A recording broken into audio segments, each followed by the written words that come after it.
Buenas tardes muchachos y bienvenidos a la segunda clase de este curso de introducción al modelado de flujo compresible, al modelado matemático de flujo compresible. Y bueno, en esta clase vamos a ver un poquito lo que es el flujo supersónico.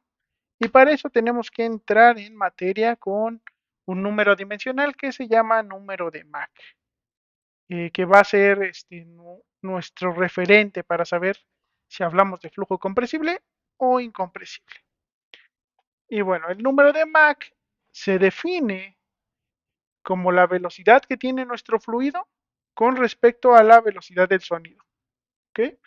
Entonces es adimensional porque la velocidad va a estar en metros sobre segundo y la velocidad del sonido va a estar en metros sobre segundo. Entonces, pues metros sobre segundo entre metros sobre segundo, pues te da dimensional, ¿no?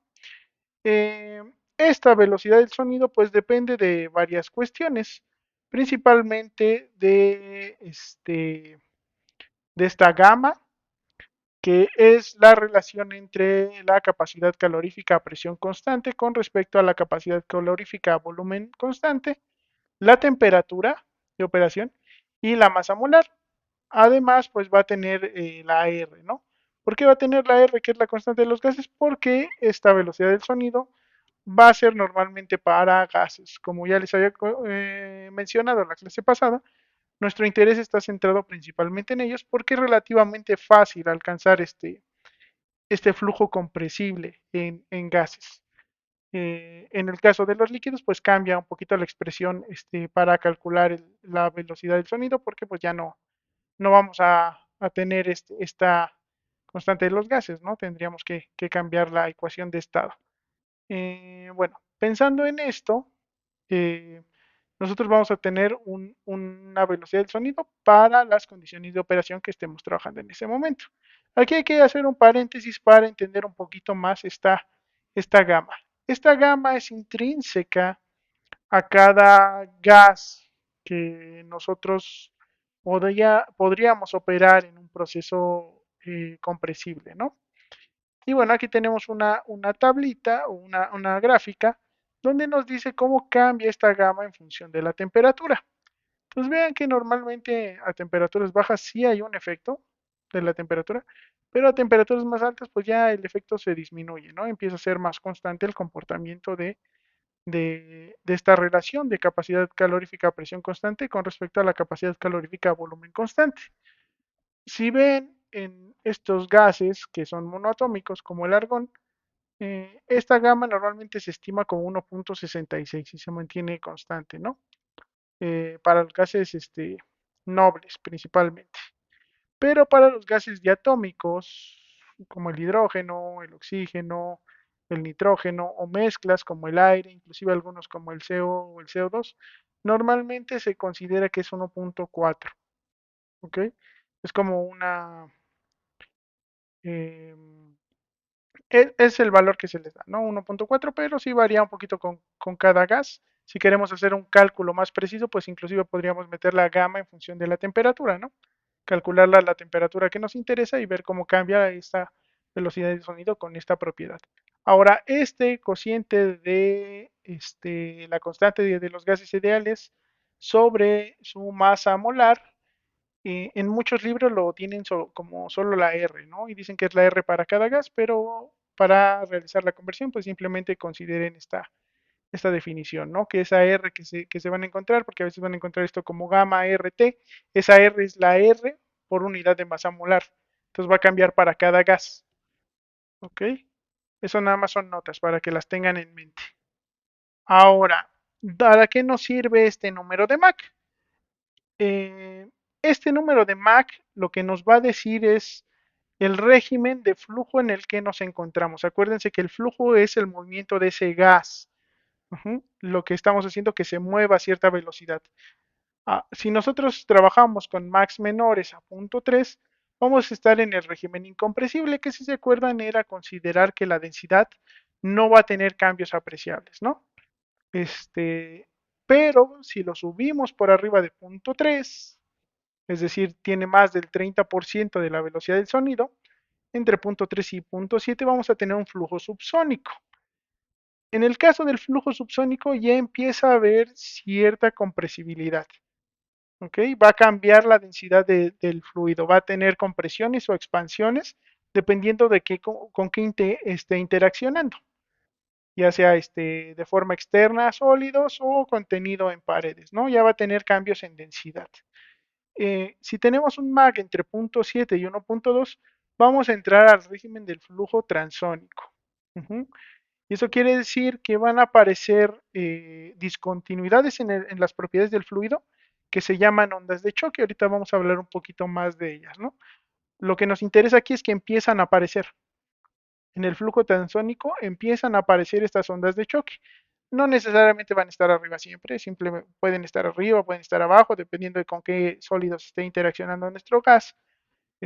Pero bueno, empiezan a aparecer, ¿no? Va a haber algunas ondas de choque. En el flujo supersónico, que es de 1.2 a 5 de Mach, ya no hay regiones subsónicas, es decir, sí o sí van a aparecer ondas de choque dentro de nuestro fluido. En este caso, en el flujo transónico, va a haber regiones que son subsónicas, va a haber regiones que son supersónicas. En este caso ya todo va a ser supersónico. Ya no vamos a tener la ausencia de estas discontinuidades en las propiedades. Como vamos a ver, hay forma de evitarlas, pero si interaccionan con un sólido, generalmente pues van a estar presentes, ¿no? Si no está en condiciones ideales este flujo. Y para max mayores a 5, entramos en el flujo hipersónico, donde estas ondas de choque a lo mejor empiezan a tener forma de arcos de choque y una característica es que el gas se empieza a ionizar debido a las altas temperaturas y presiones que hay dentro del fluido, ¿no?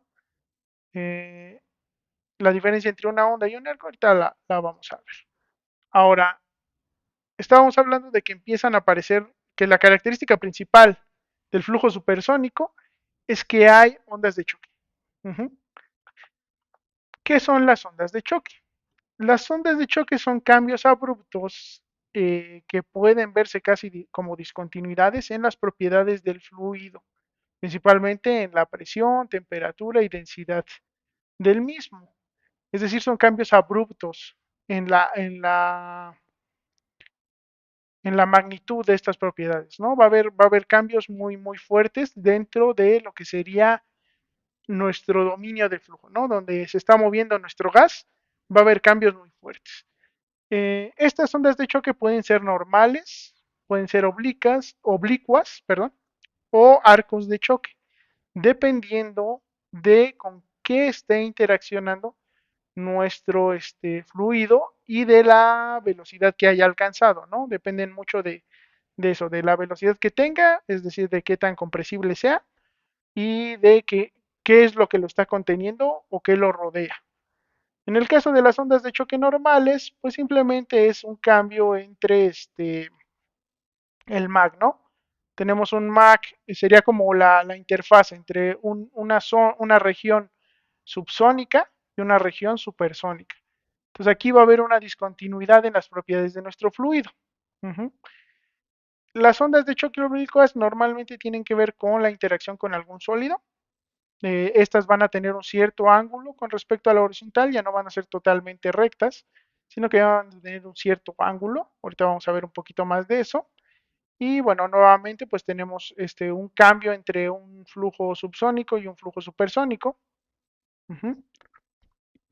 Y finalmente los arcos de choque se presentan cuando la interacción con los sólidos, de nuestro gas con los sólidos, es tan fuerte y tenemos un flujo tan compresible que las propiedades pues van a cambiar sin siquiera llegar a tocar un sólido, ¿no? Va a haber un cambio, también va a tener su cierta curvatura, su cierto grado de curvatura esta onda, pero vean que ya ni siquiera llega a tocar el sólido, ¿no? Ya se presenta separada de ese sólido y bueno, puede haber choques fuertes o choques débiles dependiendo de si cambia el régimen de transónico o bueno, de subsónico a supersónico o si se mantiene en el régimen subsónico, ¿no? Eh, esta que dice línea sónica, pues es donde se encuentra la región de flujo supersónico, ¿no? Entonces genera esta onda porque pues principalmente estas ondas se generan porque estos cambios en las propiedades pues generan que haya cambios en el comportamiento del fluido. Acuérdense que lo que estamos haciendo es comprimirlo, eso cambia la densidad, al cambiar la densidad pues cambia la interacción de momentum entre las regiones del fluido, ¿no? Ahora, en cuanto a las ondas de choque oblicuas, pues nosotros podemos hasta cierto punto calcular ese ángulo de choque, que también pues lo van a presentar lo que son los arcos de choque. Y normalmente se da por la interacción con las paredes, ¿no? de nuestro fluido. Ahora, ¿cuál es lo importante de esto? De que podamos nosotros controlar hasta cierto punto cómo se comportan con respecto al ángulo de las paredes, las ondas de choque, pues que nosotros podemos generar boquillas para producir este flujo compresible. Y eso es muy importante porque de esta manera pues podemos generar tecnologías y procesos en los cuales nosotros tengamos ese flujo supersónico, esas altas velocidades. Ahora, les decía que se deben a la interacción con el sólido. Esto pueden ser compresiones graduales o compresiones súbitas, expansiones graduales o expansiones súbitas.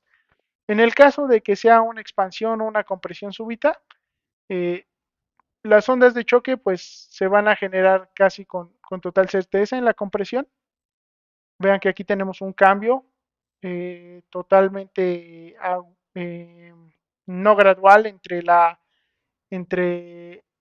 la dirección del fluido, que genera un cambio inmediato en la dirección del fluido, y esto pues va a generar normalmente una onda de choque, ¿no? Aquí este cambio abrupto en la dirección pues va a generar una onda de choque. Si tenemos por otra parte un cambio gradual en la compresión, pues vamos a tener lo que llamamos ondas de Mach, que son isolíneas con un número de Mach constante.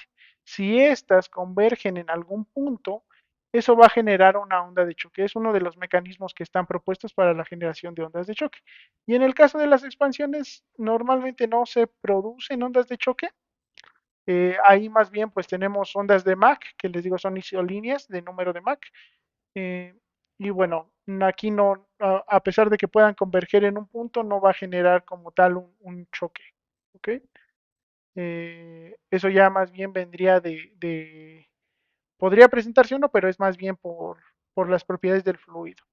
Y les decía que esto es muy importante porque lo usamos mucho para el diseño de boquillas para la generación de esos flujos supersónicos. Estas boquillas que se llaman convergentes divergentes o de Laval son muy importantes porque permiten realizar una compresión súbita del fluido y después una expansión.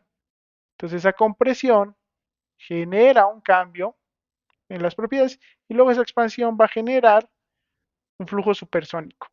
¿Okay? Esa expansión va a generar que se incremente el número de Mach.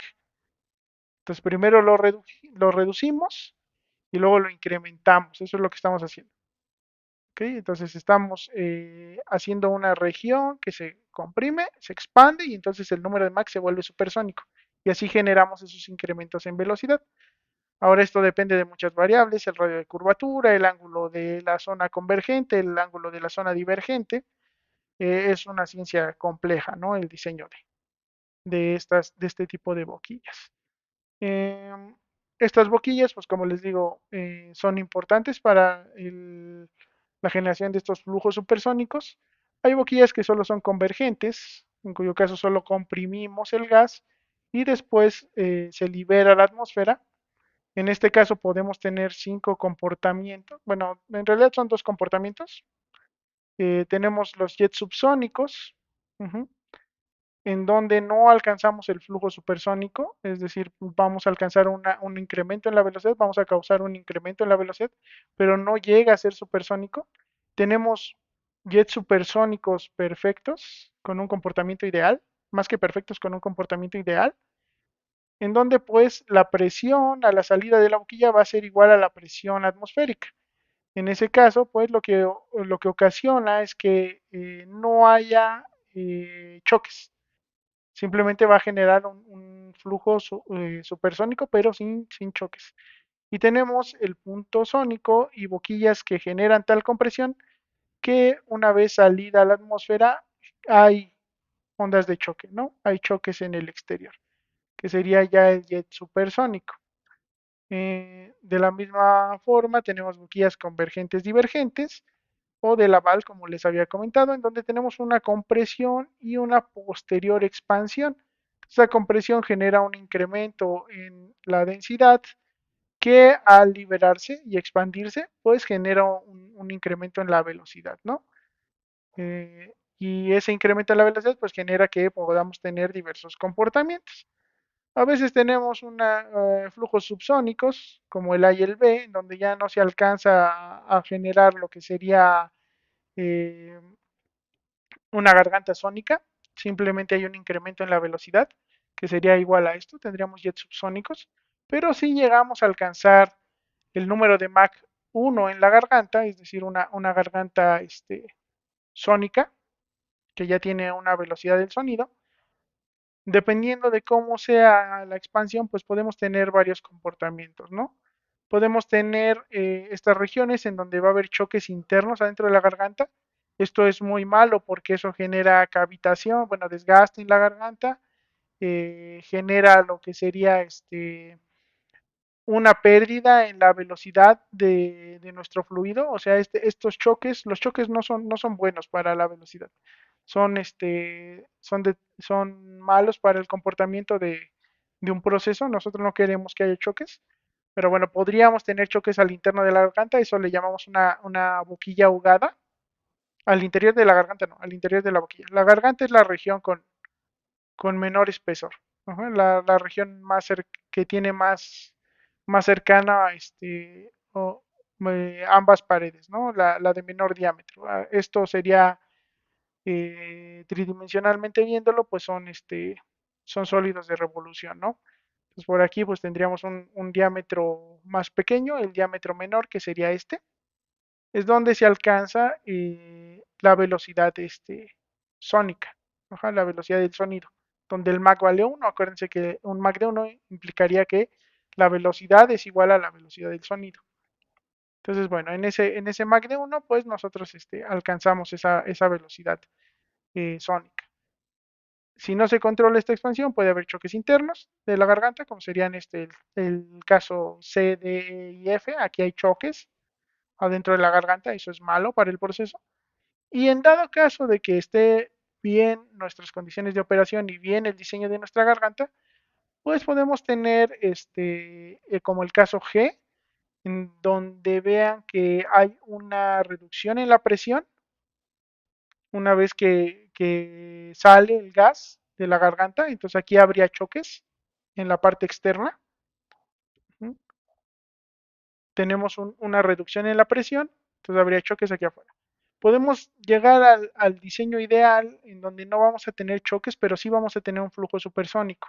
Eso es lo que a nosotros nos interesa más, que estemos sobre esta línea, la H, que haya una generación de un flujo supersónico, pero que no haya choques. Queremos que nuestro diseño de nuestra boquilla sea tal que no va a haber presencia de choques, es decir, no van a converger en ningún punto en la compresión, no van a la salida, no van a generar ondas de choque.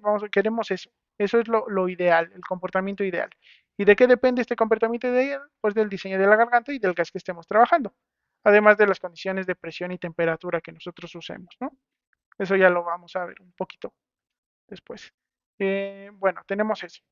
Y puede ser que aquí tengamos una presión tan alta que saliendo de aquí haya un incremento cuando deje de estar contenida por las paredes de la presión y entonces haya choques afuera, ¿no? Esta le llamamos condición de baja expansión y esta condición de alta expansión, ¿no? Va a haber choques y tenemos un comportamiento, ya sea esto en lugar de seguir derecho, pues sufre una expansión o una compresión debido a la relación entre la presión a la salida de la garganta y la presión en la atmósfera, ¿no? Y bueno, eso lo vemos aquí. Si la presión de salida es menor a la presión atmosférica, pues vamos a tener un disco de choque aquí, un choque oblicuo. Y vean que aquí hay una separación entre la garganta, eso es porque la presión atmosférica ser mayor que la presión a la salida, pues se jala un poquito de gas, ¿no? Para nivelar la presión en el sistema. Entonces eso va a generar que haya una compresión y pues vamos a tener choques, ¿no? Aquí vemos este tipo de interacción, ¿no? Con la atmósfera. La atmósfera pues va a tender a ir hacia adentro porque la presión es menor al interior de nuestra boquilla. Si nosotros diseñamos perfectamente nuestra boquilla y la operamos en condiciones perfectas de presión, temperatura y el gas, pues vamos a tener una expansión perfecta, ¿no? La presión de salida va a ser igual a la presión atmosférica, y entonces vamos a tener un comportamiento ideal, vamos a tener un flujo supersónico, pero que no va a presentar una interacción negativa con la atmósfera. No debería haber choques supersónicos en este caso. Eso es lo ideal, porque de esa manera, sobre todo para los procesos de proyección térmica, porque de esa manera nuestras partículas pues van a salir derechas, ¿no? Aquí lo que queremos es disparar partículas hacia una, hacia un sustrato y recubrirlo, ¿no? Entonces, si no tenemos ese componente radial en el movimiento, pues nos es benéfico, ¿no? Y la última consideración es que la última, el último caso es que la presión de salida sea mayor que la presión atmosférica y vean que en este caso en cuanto sale de los confinamientos del sólido, en cuanto se deja de contener el gas por la boquilla sólida, pues se expande y de esa manera pues tenemos una condición que no es tan mala como esta, en donde tenemos la garganta ahogada y probablemente tengamos choques internos, eh, pero pues aún así va a haber choques, ¿no? Va a haber choques aquí a la salida, que les digo son cambios abruptos en las propiedades del sistema y eso baja la eficiencia de nuestro jet, porque ya está perdiendo fuerza por el simple hecho de estos cambios en las propiedades, ¿no? Aquí se gasta mucho momentum que no queremos que se gaste. Y en ese caso, pues no sale derecho, sino que se expande y pues genera un cono, ¿no? Aquí también genera una cierta conicidad. Aquí debería salir totalmente recto.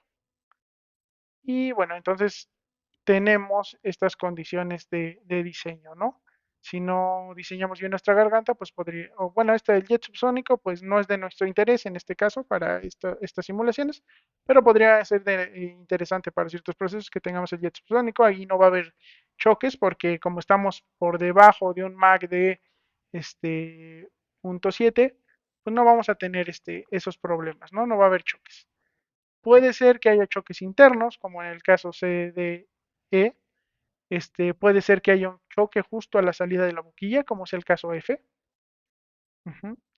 Y puede ser que tengamos jets con baja expansión, jets con expansión ideal o jets con expansión alta, ¿no? En estos dos vean que hay choques.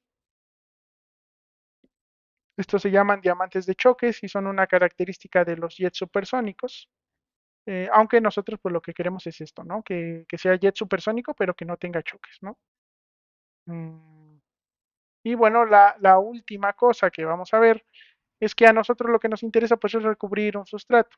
Para eso pues este jet interacciona con el mismo para proyectar partículas hacia él a alta temperatura, alta velocidad principalmente, por eso queremos que sea supersónico, pero también a alta temperatura o a temperatura ambiente, ya eso entra con los mecanismos de generación de una película o de un recubrimiento, pero bueno, lo que queremos es que interaccione. Al interaccionar hay un fenómeno muy bien estudiado y es que se genera un arco de choque. Al impactar este jet perpendicularmente a la superficie del sustrato, generamos esta burbuja de estancamiento, ¿no? Y un arco de choque. Entonces, esta burbuja de estancamiento, pues es una región donde el régimen va a ser subsónico, que va a estar en contacto con esta región de flujo supersónico, ¿no? Aquí vamos a tener una frontera que es el arco de choque, como ya habíamos visto antes, que era el arco de choque, la interacción con el sólido es tal que genera una región de flujo supersónico y una región de flujo subsónico. Entonces aquí tenemos esto mismo. Ujú. Una región de flujo supersónico de una región de flujo subsónico, ¿no? Que genera un arco de choque. Y bueno, lo que ocasionamos es que el gas, que tiene un momentum axial muy fuerte, pues se tenga que distribuir hacia los laterales en movimiento radial.